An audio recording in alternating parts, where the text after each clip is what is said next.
Hello, my name is Chris Bason and I am the Head of Hospitality for Cambrian Training.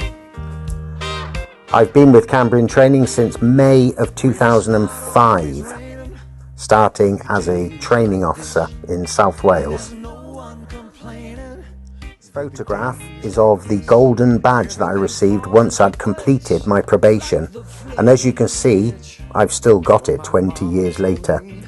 Although it doesn't get worn much anymore. Over the past 20 years I've been working all over Wales, including most recently numerous visits to Anglesey in North Wales. I've been to India for a culinary heritage expo. I've been part of the culinary team at the Good Food Show and the Restaurant Show.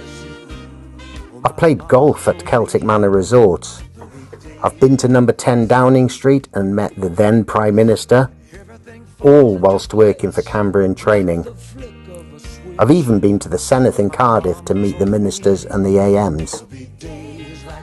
The role of the Head of Hospitality is so diverse, no 2 days are ever the same, and I am fortunate to be able to work across our beautiful country.